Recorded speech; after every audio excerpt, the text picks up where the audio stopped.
Maligayang pagbabalik sa Rai Movie Recaps. Narito na naman po tayo para sa isa na namang magandang pelikula na pinamagatang 2012 na napalabas noong 2009. Kaya't ano pa ang ating hinihintay? Sit back, enjoy and relax love you. Noong 2009, ang mga hindi pangkaraniwang malakas na flare ay nangyayari sa kapaligiran ng araw. Napansin ito ni Dr. Helmsley na naglalakbay sa India upang talakayin ang mga bagay sa mga astrophysicist na si Satnam.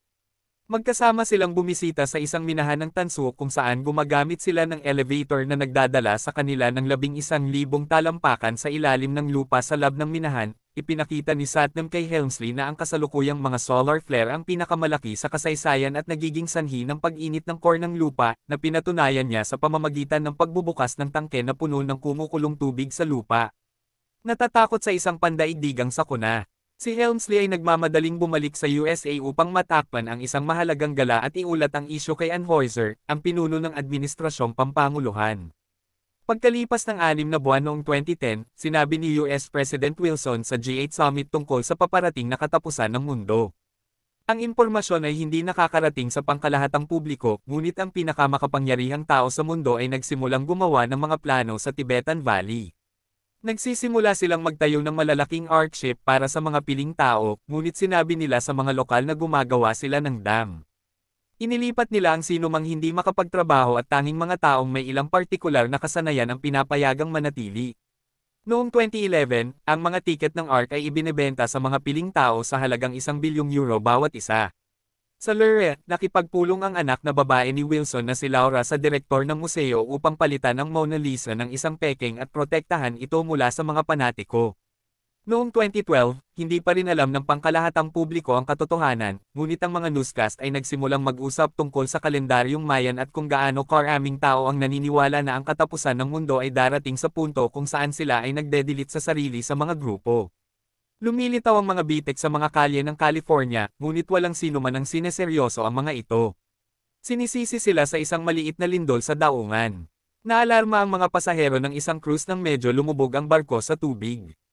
Kinagabihan, tinawag si Laura ng direktor ng Louvre na nagpaalam sa kanya na nagsinungaling sila tungkol sa dahilan ng paglipat nila ng bakuran, at nalalabas siya sa isang press conference upang sabihin sa lahat ang katotohanan bago siya makapagsabi ng higit pa.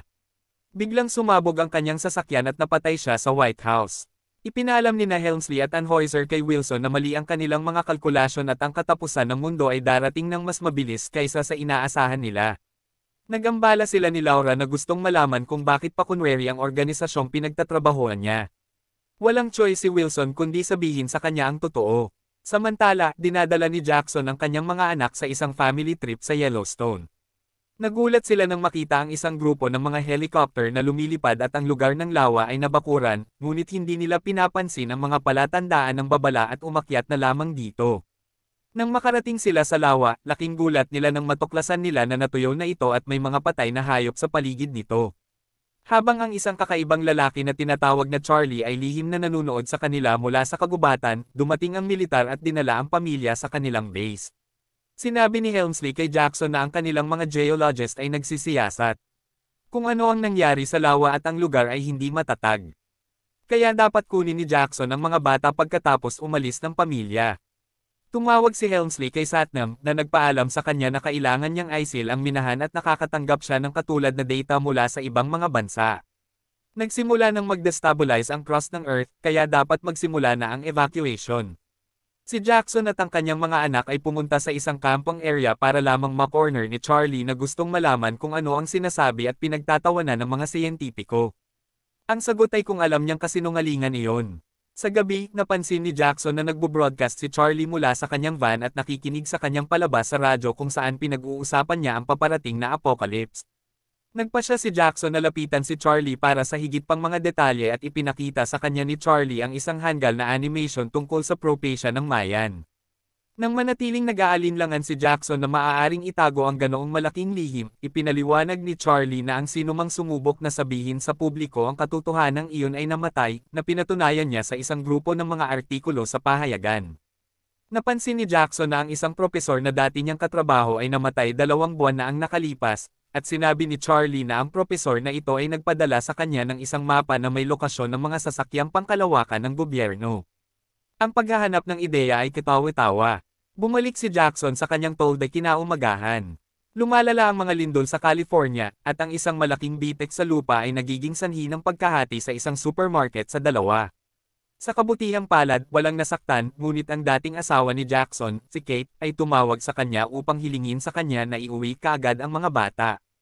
Pansamantala, ipinaalam ni Anheuser kay Wilson na 4 na arko lamang ang natapos.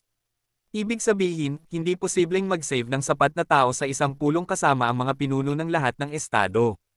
Ibinahagi ni Helmsley ang isang ulat at ipinaliwanag na mayroon na lamang silang 2 o 3 araw na natitira. Kaya inanunsyo ni Wilson na magsisimula sila ng plano sa paglikas. Matapos ihatid ang mga bata sa Kate's, Jackson ay nakatanggap ng tawag mula sa kanyang amo, isang Russian oligarch na tinatawag na Karpov. Lihim siyang naghahanda para sa paglikas, kaya inutusan niya si Jackson na dalhin ang kanyang kambal na anak sa airport. Sinabi ng isa sa mga lalaki kay Jackson na mamamatay siya sa lalong madaling panahon habang siya ay makakatakas sa isang malaking barko bago ang isa pang maliit na lindol ay tumama sa lugar. Sa pag-iisip na maaaring tama si Charlie, nagrente si Jackson ng eroplano at nagmamadaling bumalik upang kunin ang kanyang pamilya. Sa sandaling iyon, isang mas malakas na lindol ang tumama sa California, at sa pagkakataong ito ang mga bahay ay nagsimulang gumuho. Saktong dumating si Jackson para kunin ang kanyang mga anak, si Kate at ang kanyang bagong kasintahang si Gordon. Habang gumuguho ang mga bahay sa kanilang paligid, nagsisimula ring masira ang mga kalye, kaya kailangang magmaneho si Jackson na parang baliw upang maiwasang mahulog sa isang hukay sa lalong madaling panahon. Sinusubukan din ng ibang mga tao na makatakas at ang mga kalye ay nagiging masikip, na naging dahilan upang magmaneho si Jackson sa mga harapang bakuran at mga puno hanggang sa tumalon ang kotse mula sa isang ground platform sa downtown. Ang mga tulay at skyscraper ay nasa Cyrene na nagdudulot ng libu-libong pagkamatay pagkatapos ng maraming pagmamaneho. Ang grupo sa wakas ay nakarating sa paliparan upang matuklasan na ang piloto ay patay na. Si Gordon ay nagsagawa ng ilang mga aralin sa paglipad ngunit walang karanasan, kaya kinakabahan siyang sinubukan ang kanyang makakaya at pinamamahalaang ililipad ang pamilya kaagad bago masira ang paliparan. Sa lalong madaling panahon, ang karamihan sa Los Angeles ay bumaba at ang dagat ay nagsisimula ng sakupin ang lahat ng mga lungsod sa baybayin. Makalipas ang ilang sandali, huminto ang pamilya sa Yellowstone upang hanapin si Charlie at ang kanyang mapa, ngunit wala si Charlie sa van dahil naghihintay siya sa dulo sa tuktok ng isang bundok. Si Jackson ang nagmaneho ng van hanggang sa bundok para hanapin si Charlie, para lang mapanood ang toneladang ibon na lumilipad sa mga burol na nagsimulang lumubog. Habang umalis si Jackson sakay ng van, nananatili si Charlie upang magpatuloy sa pagsasahimpapawid. Habang ang isang bulkan ay sumabog sa lugar, ang mga bato ng bulkan ay nagsimulang umulan, na pinatay si Charlie at tumama sa likod ng van. Sa kabutihang palad, si Jackson ay nagmamaneho ng mabilis upang tumalon sa isang bitek sa lupa at makarating sa paliparan sa tamang oras. Kailangan pa rin niyang hanapin ang mapa sa van, gayunpaman, napakatagal na ang lupa ay patuloy na nag-crack at nahulog ang van sa pag-aakalang patay na si Jackson. Inihanda ni Gordon ang eroplano para lumipad, ngunit biglang bumaba si Jackson sa van sa huling segundo at tumakbo upang hawakan ang kamay ni Kate. Sa sandaling ligtas na siya, sa wakas ay lumilipad ang eroplano at umalis sa lugar bago sila maabot ng pagsabog. Pagkatapos ay sinuri ni Jackson ang mapa at napansin niyang dapat silang pumunta sa China, kaya kailangan nila ng mas magandang eroplano sa gabi. Nanonood sina Anheuser at Helmsley ng mga ulat ng mga natural na sakuna na nangyayari sa buong mundo. Ang mga mahahalagang landmark ay sinisira. Milyon-milyong tao ang namamatay at lahat ay nawawala ng anumang sulyap ng pag-asa. Sa tingin ni Helmsley ay oras na para sabihin sa pangkalahatang publiko ang katotohanan, ngunit tumanggi si Anheuser hanggang sa makasakay ang mga napili. Ang mga arko na nagsasabing ito ay para sa kapakanan ng kaligtasan. Pagkatapos ay sinabi nila kay Wilson na oras na para umalis, ngunit nagpasya si Wilson na manatili at bumaba kasama ang kanyang mga tao. Kinuha ni Anheuser ang utos na hindi pinapansin ang mga protesta ni Helmsley, at umalis ang eroplano kasama sila ni Laura, na nakatanggap ng huling tawag mula sa kanyang ama upang magpaalam. Pagkatapos, sa wakas ay gumawa si Wilson ng pampublikong anunsyo upang ipaalam sa mundo ang katotohanan. Samantala, nakarating na ang grupo ni Jackson sa airport sa Las Vegas kung saan naghihintay din si Kerev dahil kanselado na ang lahat ng flight. Dinala niya ang kanyang kambal na anak, ang kanyang kasintahan, si Tamara, at maging ang kanyang aso. Nakiusap si Jackson ng POV ng kotse upang kunin ang kanyang pamilya, ngunit sa una ay hindi siya pinapansin ng car POV. Gayunpaman, nang sa wakas ay nakahanap na ng eroplano ang kanyang piloto na si Sasha, ipinaliwanag niya na kakailanganin niya ng co-pilot. At inalok ng pamilya ni Jackson si Gordon Karpov na tanggapin silang lahat at tumakbo sila para makasakay sa isang malaking eroplano na may mga sasakyan. Ang air traffic control ay nagsasabi sa kanila na wala silang pahintulot na lumipad, ngunit sina Sasha at Gordon ay nagtutulungan at pinamamahalaang lumipad, na nakaiwas sa isang grupo ng mga gumuguhong gusali at tumama lamang sa tuktok ng isang tore bago sila tumungo sa China. Makalipas ang ilang sandali, nang lumipad sila sa Hawaii, nabalisa sila ng matuklasan nilang ganap itong natatakpan ng lava at halos wala ng mga gusaling nakatayo sa Tibet. Isang Buddhist monghe, si Nima, ang nakatanggap ng liham mula sa kanyang kapatid na nagtatrabaho sa mga arka at nagbahagi ng katotohanan. Matapos makakuha ng pahintulot mula sa kanyang amo, umalis si Nima sa bundok at pinuntahan ang kanyang mga lolo't lola sa Washington. Ang DC volcanic ash ay hindi titigil sa pagbagsak. Kaya binuksan ni Wilson ang White House para sa mga taong naghahanap ng masisilungan. Kapag hinahanap ng isang batang babae ang kanyang ama, nagpasya si Wilson na tulungan siya at tinanong ang mga paramedic sa labas. Ngunit biglang isang lindol ang tumama sa lugar at nagpabagsak sa Washington Monument. Sa Vatican, ang mga tao ay nagtitipon para sa panalangin sa isang espesyal na misa, ngunit naantala din ng isang lindol. Ang gusali ay gumuho at pumatay ng milyon-milyong tao. Sa sandaling iyon, may ulat na nag-aanunsyo ng mga tsunami na nabubuo sa buong mundo. Ang isang cruise ship sa gitna ng dagat ay binaligtad ng malalakas na alon, at ang mga manggagawa ay walang magawa kundi tanggapin ang kanilang pananampalataya. Sa Washington DC, nagising si Wilson na nababalot ng abo sa daan-daang mga katawan para lamang mapanood ang tsunami na sumasakop sa lugar at pumatay ng sinumang nakaligtas sa lindol, kasama na si Wilson mismo. Samantala, natuklasan ni Helmsley na ang base na may mga arka ay nasa ilalim din ng tubig sa humigit kumulang 6 na oras, at ang crust ng Earth ay nagbago ng husto. Ang parehong mga poste ay nabaligtad ang kanilang mga magnetic field at lumipat ng labis na ang North Pole ay nasa Wisconsin na ngayon. Bumalik sa grupo ni Jackson. Inanunsyo ni Sasha na ubos na ang gasolina at kailangan mong magsagawa ng emergency landing. Kapag handa na ang lahat, nagsimulang bumaba sina Sasha at Gordon para lamang matuklasan na wala ng karagatan. Salamat sa paglipat ng mga kontinente, ang eroplano ay napunta sa Himalayas na medyo malapit sa kung saan itinatayo ang mga arko. Sa lalong madaling panahon ang eroplano ay nawala ng mga makina nito at lumipad ng napakababa. Magiging napakahirap na maging sanhi ng pagyanig nito. Kaya hiniling ni Sasha sa lahat na sumakay sa isang kotse at lumabas sa lugar ng kargamento. Noong una, tinulungan ni Gordon si Sasha, ngunit sinabihan ng piloto si Gordon na sumama sa iba. Ang mga pamilya ay sama-samang lumabas sa isang kotse na ligtas na dumaong salamat sa snow, ngunit ang lahat ng iba pang mga sasakyan ay lumilipad at bumagsak. Nagawa ni Sasha na mapunta ang eroplano, ngunit sa kasamaang palad, dumulas ito sa yelo at bumagsak sa bangin na agad na sumabog at pinatay si Sasha sa sandaling iyon. Ang mga Chinese cargo helicopter ay lumilipad habang dinadala nila ang mga hayop sa mga arka.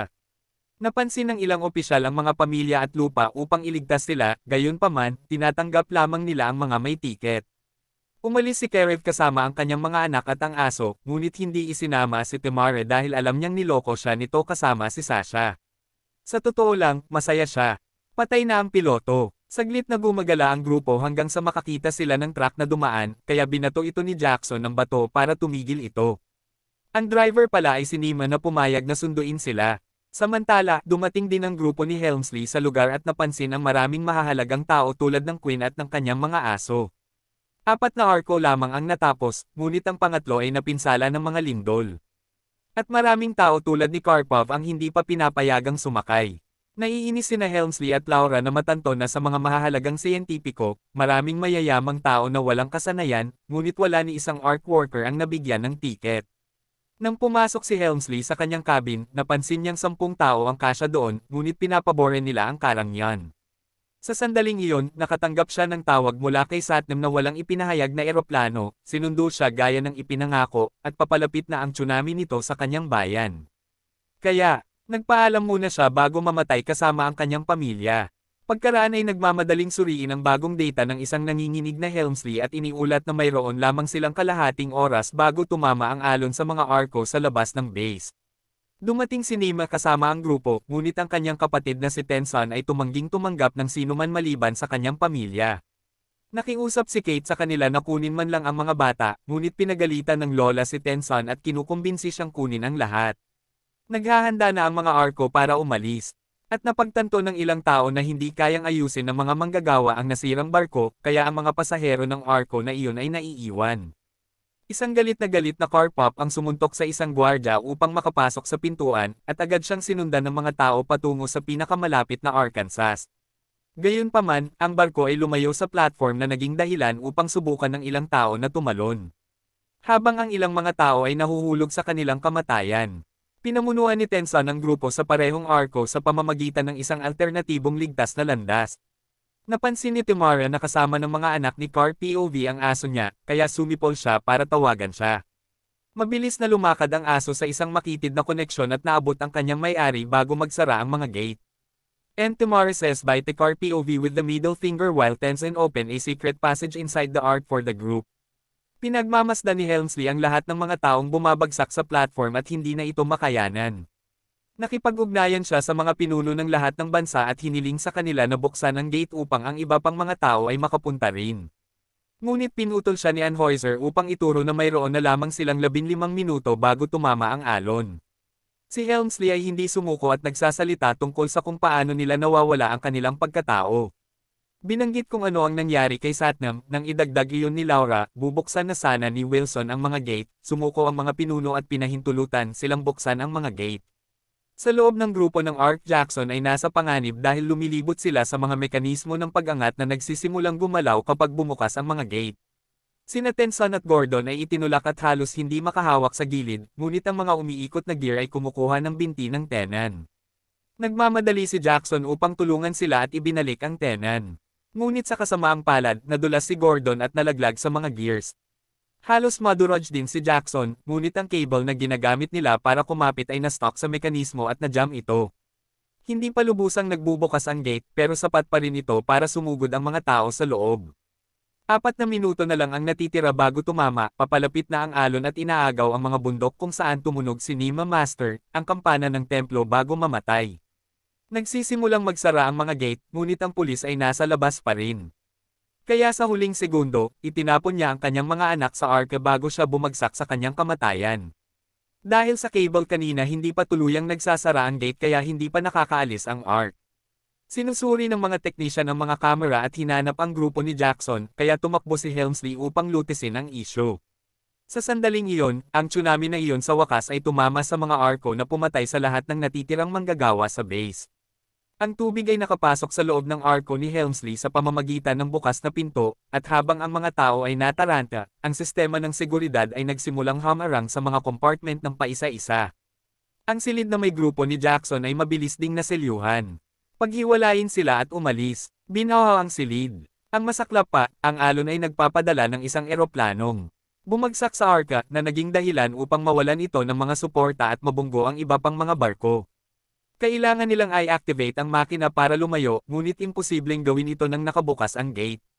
Ang tsunami na iyon ay nagiging sanhi ng hindi makontrol na pagyanig ng arka at sinimulan itong dalhin patungo sa Everest, ibig sabihin, malapit na silang bumagsak. Nakarating si Helmsley sa silid at nakita ang anak ni Jackson na may kasamang aso. Pagkatapos ay nakikipag-ugnayan sa iba pang grupo sa pamamagitan ng mga komunikasyon sa dingding. Ipinaliwanag niya kay Jackson kung paano i-unlock ang mekanismo ng pag-angat at kung bakit maaaring mapanganib ito, ngunit tinatanggap ni Jackson ang panganib at sumisid siya kapag nag-ambala si Kate sa pagtulong sa pinsala sa tenan. Sinundan ng kanyang anak si Jackson laban sa kagustuhan ng kanyang ama at naging matulungin. Hawak niya ang flashlight para magamit ni Jackson ang dalawang kamay pagkatapos ng maraming pakikibaka. Sa wakas ay hinugot niya ang cable ng tama ang ilalim ng arko sa isang rock formation. Sa wakas ay nagsasara na ang gate at maaaring simulan ng mga teknisyan ang makina. Gayunpaman, ang barko ay gumagalaw ng napakabilis upang iikot ito sa oras. Nagsimulang bumangga ang arke sa bundok at nagsimulang bumagsak ang malalaking bato sa ibabaw nito na nagbibitak ng ilan sa mga bintana. Sa kabutihang palad, nag-activate ang reverse motion bago mangyari ang mas malaking pinsala at ang arka ay lumayo sa bundok habang nagdiriwang ang lahat at muling nagsasama si Jackson sa kanyang pamilya. Pagkatapos, nagsimulang makatagpo ang mga taon tulad ng pagkatapos ng baha. Sa ika-27 araw ng unang buwan, pinagsaluhan nina Helmsley at Laura ang kanilang unang halik. Sa sandaling iyon, inanunsyo ng kapitan na ang kalangitan ay maaliwalas, kaya ang mga tao sa wakas ay nakalabas na upang makitang muli ang araw. Habang tinatamasa ng mga tao sa lahat ng tatlong arko ang sariwang hangin. Sinusuri ni Helmsley ang mga ulat mula sa mga satellite upang matuto. Pababa na ang tubig at tumaas ang buong kontinente ng Afrika. Ang mga kaban ay agad na tumungo doon upang magsimula ng isang bagong buhay. At dito na nga nagtatapos ang pelikula natin para sa araw na ito. Maraming salamat sa panunood.